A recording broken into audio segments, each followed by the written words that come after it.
Hi, welcome back to the Nicole Surfer podcast. I'm excited to be recording this episode as I've been traveling for the past little bit. So I haven't had an episode out in a couple months actually, which is quite surprising. So the basis of this episode is the courage to go even when you're facing challenges. So I'm going to talk through some of the challenges that I have faced coming into the final year of my 20s, which is crazy because my 20s have actually just flown by. Talking a bit about the travels, the business, my newest startup that I've been working on, and some cool stories along the way. So let's go ahead and jump in. So one of the things that I found to be really fundamental in my business and in everything that I'm doing is what I'd like to call routine courage. What I mean by routine courage is like every day we have a routine. So we wake up and we've got so much that we're doing in our day to day, and sometimes we just get carried away with it. But one of the things that I like to do is to really make plans that are driven with purpose. So basically, every couple months, I sit down and I write out like what my larger objectives and goals are for the year and for longer term as well. And then I go in and refine those ideas into little lists and daily tasks that I can do. And I find that by breaking it down into these smaller tasks, that I'm then able to like do daily things that may not feel like the biggest things, but then add up to the bigger picture. And so that's one of the things that I would recommend is like coming up with an idea for like the plans that you want to do, and then coming up with meaningful like day-to-day things that are smaller and more like in chunks that you can then do that will lead to the bigger picture. And so that's something that I've progressed in every day. So like whenever there's something that I want to do, and one of the things in my early 20s was I really wanted to travel. Like I hadn't been traveling much in my life yet, and I wanted to find a way to do travel. And I knew so many people who go on trips, but I wanted to make it more meaningful. I wanted to experience the different cultures. I wanted to meet amazing people around the world. I wanted to go live the hostel life. I wanted to go like learn about these new cultures, maybe pick up a couple words in a foreign language. I wanted to try the different food. I'm a big foodie, so being able to go try food in different places was really cool. And then surfing, because who doesn't love traveling around with a bunch of surfboards? So one of the ways that I started doing that was I said, okay, where do I want to go? And so I made like a list without really questioning like how I would do it. So I allowed myself to dream in that moment and say, hey, I really want to go to Costa Rica. I want to go surf down there. I want to go to Portugal. I want to surf there. I want to go see Nazaré. And what was really cool is in those moments, like I didn't think that I would actually get to do it as soon as I did. But by writing down those goals and coming up with like specific measurable ways to make it happen, I was able to then break it down into smaller goals that I was able to work towards and actually make that happen. So one of the things that you can do as well is to look into your network and talk to people. So once you have an idea on those goals and you're taking the small steps in your day to day, it's about like verbalizing it as well. So like if I hadn't talked to different people in my surf community, I wouldn't have been able to get on a jet ski in Nazaré and be able to hop on the back and actually get towed into waves, which is crazy. Now, to be honest, I didn't really surf well, honestly. Like I just kept falling because I'm not used to tow surfing at all. And I was also kind of scared and definitely nervous because I was at Nazaré of all places. And it was a small day for Nazaré, but just getting out there and working up that routine courage to say, okay, so I've done my training. I've done little things like I train with some big wave surfers. Some of my friends are fearless when it comes to waves, and I'm so proud of them. And like being able to see the light in their eyes when they get a big wave and just like see the training that goes into it encourages me, because then I get to go and take those little steps like, okay, if I'm going to go in the water at Nazaré, what do I need to do to make sure that I'm safe? So one of the things is making sure that I know about the currents. I know about the bathymetry, so the bottom of the wave. I know how it works. I've seen it and filmed it a good amount while I was there. I've also looked into how you go about safely towing on the back of a jet ski, how you hold on so that you don't fall off when you're like going over the back of a wave and you're flying at least 10 feet in the air. And then also doing breath training. So I felt like if I hadn't done the breath training, which means that I would do periods of time where I would go to Waimea Bay. I'd go underwater with rocks. I'd walk. I'd go surf. I'd take gnarly wipeouts intentionally. Going and doing those things and then doing breath holds on land and doing what we call breathe ups, which is basically where we breathe in. And then we hold our breath and then we breathe out. So what the idea is like 6 in, 12 out. So you breathe in for 6 seconds. Then you pause and then you breathe out for 12. The idea is that you're slowing down your heart rate and then you're able to translate that to basically being calm in those situations and using your oxygen supply a little bit better. So the big thing is that CO2 tolerance. So once you build up to that, you can have the confidence on a day when you randomly get a call up, hey, do you want to go take photos on the back of a ski at Nazare the next day? And you can be like, okay, I'm ready. I've got this in the bag. I'm confident. Like, worst case, if I get pummeled by this wave, I at least know what to do. So that goes back to like that routine courage of having that game plan in place. So like, I've done all the right things to get me to that next step. And that brings me to what I'm currently doing. So one of the things that I found in my travels is that I was constantly lugging around gear. I was lugging around surfboards because, let's just be honest, I'm addicted to surfing. I love surfing. I've been doing it over 15 years. And so if I'm going to go to a place that has good waves, I'm going to bring a surfboard. The next thing was that I do photo and video. So I've got to bring that stuff along with me, especially when I'm doing work for clients along the way. So when I'm taking photos and surfing, I carry a lot of stuff. On my most recent travels, I actually weighed out my checked bags. So I had like a surfboard bag and another bag that I checked. And then I had a carry-on camera bag and then a little belt bag that I had on the front. That ended up being 126 pounds. Carrying all of that stuff caused me to question if I was carrying it in a good way, because I knew that putting all of that weight of all that camera gear on my back was probably pretty bad for me, and I definitely felt it too, especially when I would take the metros or subways or trains, and I'd be like half bent over because the weight of everything and dragging surfboards. So I was like, there's got to be a better way. And so about 2 years ago, I actually went to a place called B&H Camera. And if you're familiar with the photo video space, you know that B&H Camera is kind of a superstore when it comes to all things photo and video. They have like all the tripods, all the cameras, all the bags, everything that you could think of as far as accessories and just all the little knickknacks you could accumulate as a filmmaker or creative. And I went into that store with a mission. I was on a 16-hour layover. I was in New York City, and I thought that I could find a bag that was better than what I had. I had like a beat-up backpack that was made for photo and video equipment, but it was bursting at the seams. I could barely zip it. I had overstuffed it with stuff. It was too heavy on my back. It kept falling my tripod out of it. So it had like a side sleeve where I could put my tripod, but it kept falling and whacking me in the side of the arm. So I was like kind of fed up with it at this point, and I knew that there had to be something better. So I went to B&H. I explained my problem. We narrowed it down in their computer system to about 5 potential bags. And I wanted it to also be something that I could carry on the airplane because I don't want to check my camera gear. And honestly, you probably shouldn't either. And going and looking at these bags, we basically played Tetris for maybe 2 hours, it felt like. We placed all of my flash, my cameras, my lenses, different photo, video, and audio equipment in different configurations. We tried to make it work with these 5 different bags we had narrowed it to that were still technically within carry-on size. We couldn't find a solution that worked. And that to me was defeating. I got to a point where I was like, there's got to be something better. There's got to be a better way.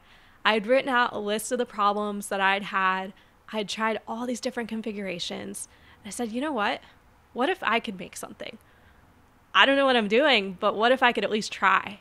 Because if I could create something, maybe it could solve someone else's problem too. Because as creatives, we carry so much stuff. We've got like all this gear. We want it protected. We want it to arrive safe. And that's when I came up with FRGL. Because we've got all this camera gear that we carry around. It's fragile stuff. We want to keep it safe. But we need solutions that are tailored to the person who's working on different film sets.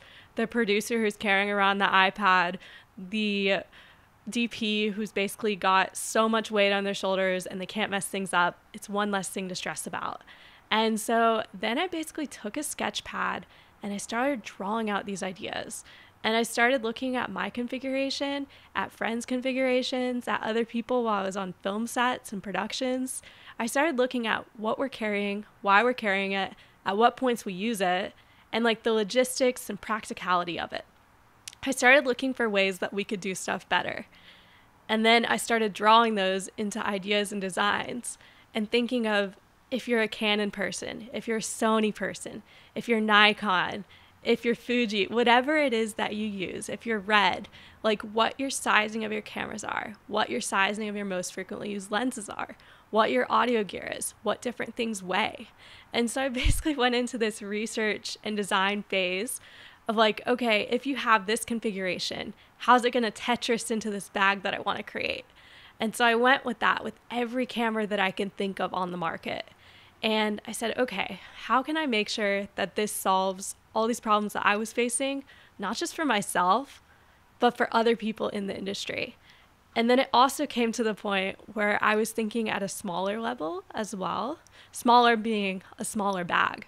So yes, we have the travel pack rat, like huge bag that I've been dreaming and designing at that time. But I also thought of, what's the smaller bag solution look like? Because that's something that was more practical, something I could invest into and do sooner. Because bootstrapping your own business definitely takes a lot. And it's something that takes routine courage to do, as we mentioned earlier. But it also takes a good investment. So when I had these designs basically drafted out, I was like, which one is the most practical? Which one's the one that's going to make the most impact for the most people in the best way in their workflow and like what they're doing their day to day? And that's when I kind of leaned heavily into that 6-liter bag. And so I've called it the 6-liter production bag. I thought about the different producers, the camera assists, the DPs, like every sort of role on set, especially the production assistants. So shout out there to all you production assistants. But the main thing was, I was working as a PA on some of these sets, and I was carrying around a backpack that they would give me with like a clipboard and an iPad, and you kept having to take it off. And you kept having to get releases of all these random people that were in the background. And it was just off and on, off and on, off and on. And it was something that I was like, geez, I've got to have like a front pack of some sort that can really like solve this problem, so I don't have to keep taking the strap off of this bag and back on again. And so that's where I really derived the idea of this 6-liter bag, because I wanted it to be something that could be front facing when you want it to be, but also you could put it around your belt. Also, you could put it on your back if need be, but that it wouldn't be in the way and that it wouldn't take both straps on your shoulder. And then the other component of that, the big thing for me, was that I was carrying around a walkie-talkie. And anyone that works on production sets knows that a walkie-talkie has ears that you got to put in your ears. So you have like a cord, or sometimes you have wireless if you're on kind of a nicer set. And when you are plugged into that, you have to constantly have the walkie-talkie on you. And mine kept falling. Honestly, like I'd put it on a belt. I'd put it like on a little belt bag that I carried with me, but there was no sort of good way to secure it. And if I zipped it into a bag, then every time that I would answer it, I'd have to unzip it and pull it out and put it back. And it was like this whole thing. And then what if it accidentally pressed while it was in the bag, and then someone could hear like the fumbling noise in my bag? And so for me, like that was a solution that I thought like, hey, I've never seen a bag for people on film sets that has a walkie-talkie clip. And that seems like the silliest thing, but for me, it's like the biggest thing that I needed in those moments, because I would be in a rush, or I'd be running around, or I'd be having to answer something on the walkie-talkie and it would fall in the middle of it. So then I end up picking it up, putting it back on, and then it would fall again a couple minutes later. And so I was like, I can't be the only one. And then if you had it around your belt, like what if you didn't wear a belt that day? And so those are two things that really stood out to me. And then I started looking into other ways that we could tailor the solutions. Another thing was SD cards.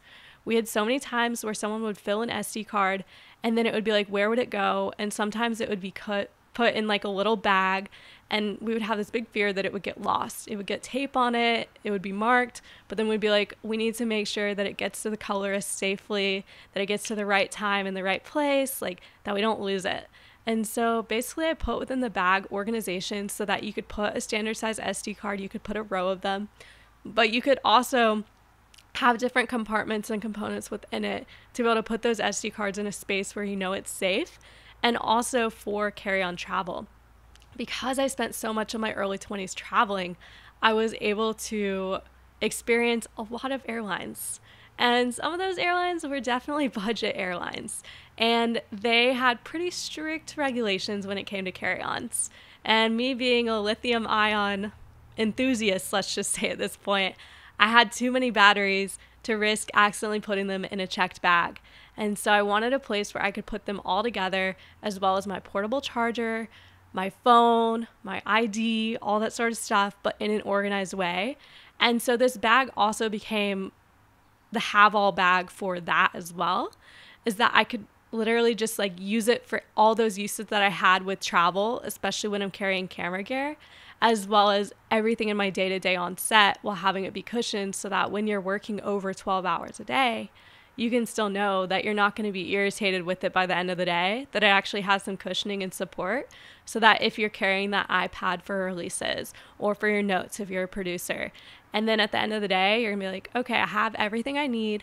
I'm not losing my light meter. I'm not losing my batteries. I don't have to run back to the bigger bag.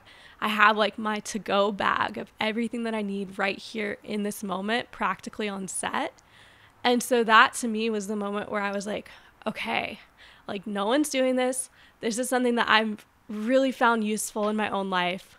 I went to different manufacturers at that point. So I guess before I went to manufacturers, I had all these ideas drafted up. I had all these solutions.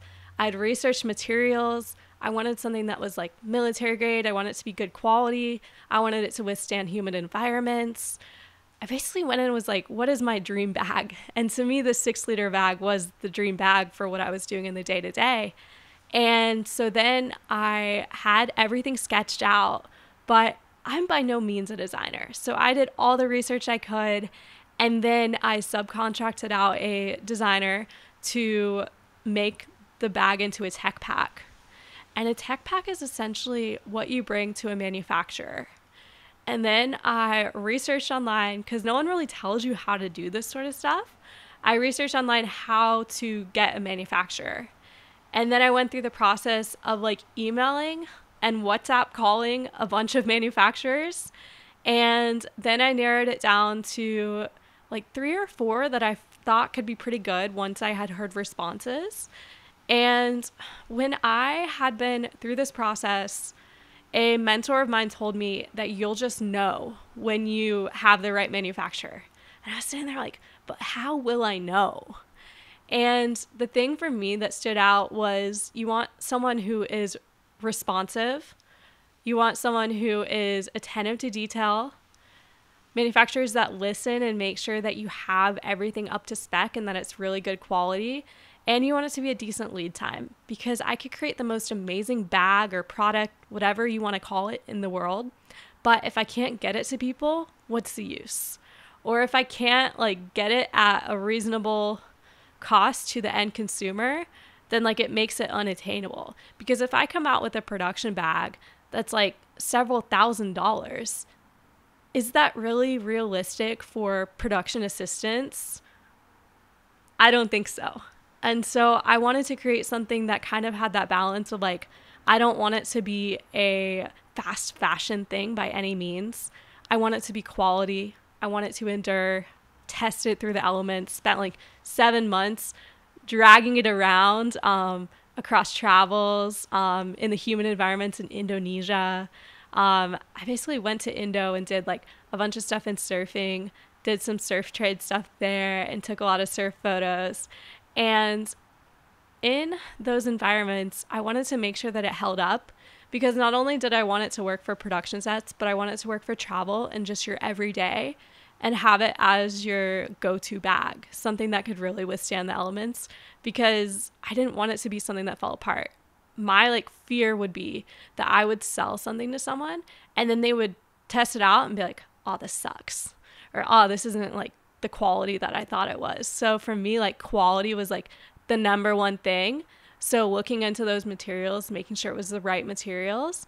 And then second to that was making sure that manufacturing is like the best that it can be. So I wanted to go with a manufacturer who had a bunch of certifications, who was known for treating their employees right, who was known for their ethics, who was known for basically putting people in a position that's fair and good as far as labor and as far as like quality standards and like quality of life. Like I didn't want to have something like the Tonga battery situation where people are literally like in life and death situations and like crazy circumstances. Like I wanted it to be a healthy working environment for anyone that does anything for me.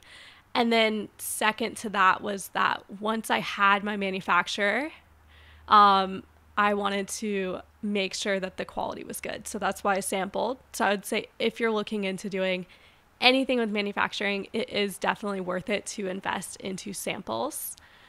And then from there, testing out those samples, making sure that they're good, seeing lead time, seeing suppliers, seeing what MOQ is. So MOQ is like the minimum order quantity.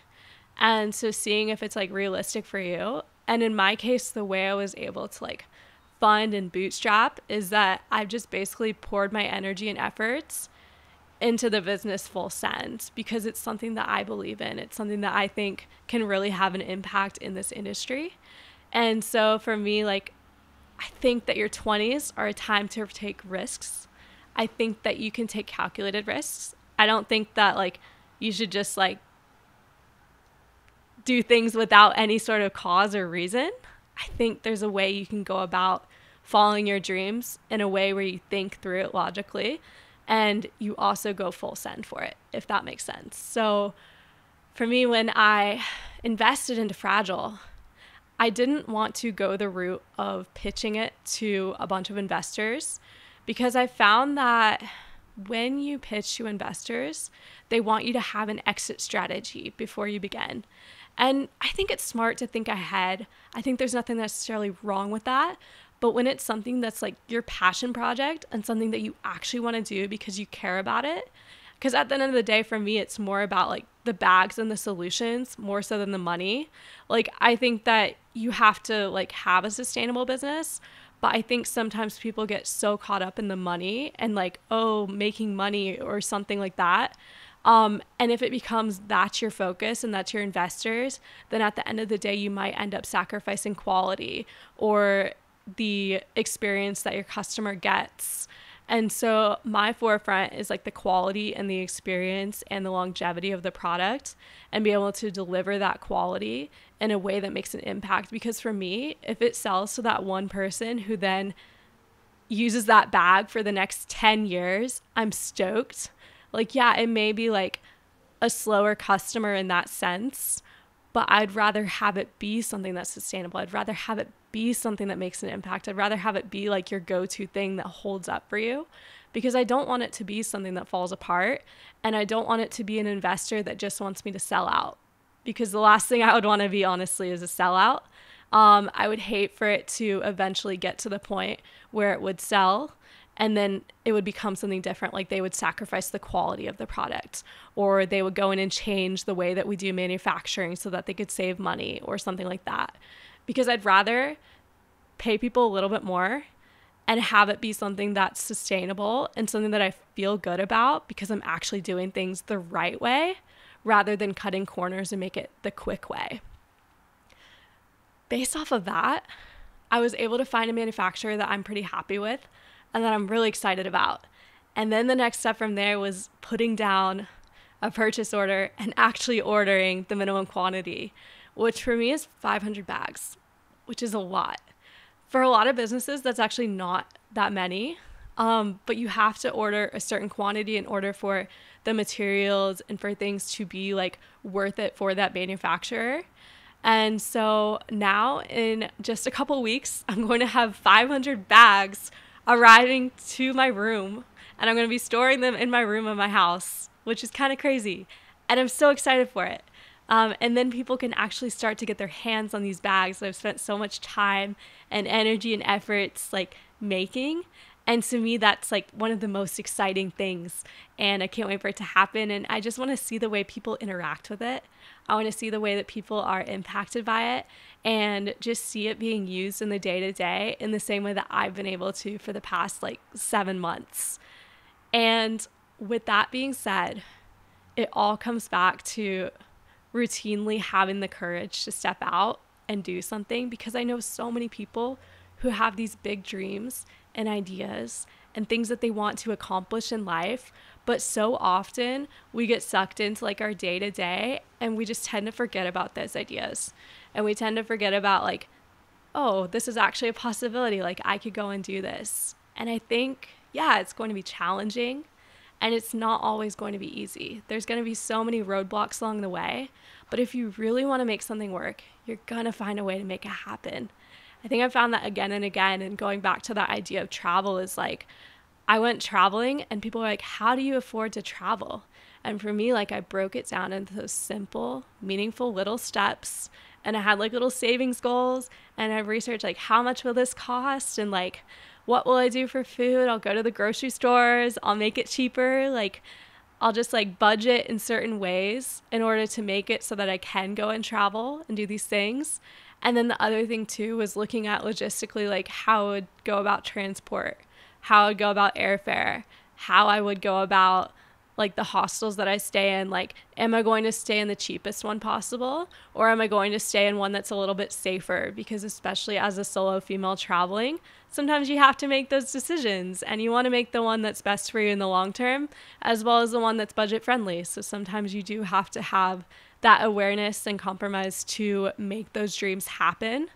And so I just want it to be an encouragement to anyone that's listening to this today that like, if you have dreams and goals, it's not too late. You just have to have the courage to step out and make those strides towards it. And it can be baby steps. It really can. It can be little moments along the way that add up to the bigger picture, but you just have to have the courage to start. You have to take that first step. You have to write down the goals, make them specific, make them memorable, make them ones that you can actually attain in your day to day.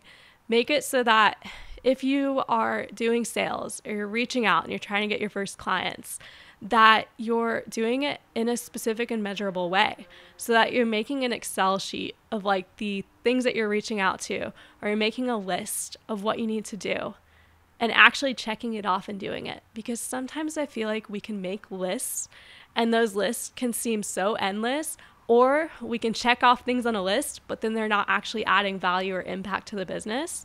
So then going and refining and actually having a real talk with yourself and saying, which of these things are going to get me to my goal? And why is it that I'm going towards that goal? And I think if you have a strong why, like a good motivating reason for why you want to do what you want to do, and then you have a plan for how you're going to do it, and you break that down into a small scale, you're able to make a bigger impact. And I think if you're doing those things and you're having fun along the way and you're finding ways to enjoy the process, it's not just a race to the finish. It's a fun way of making your dreams come true. And I hope that everyone that listens today is encouraged by that. And if you are, I'd love to hear from you. I'd love to hear any questions you have. And I'm excited to have more episodes of the podcast coming out soon. Thank you so much for listening in today, and look forward to chatting with you next time.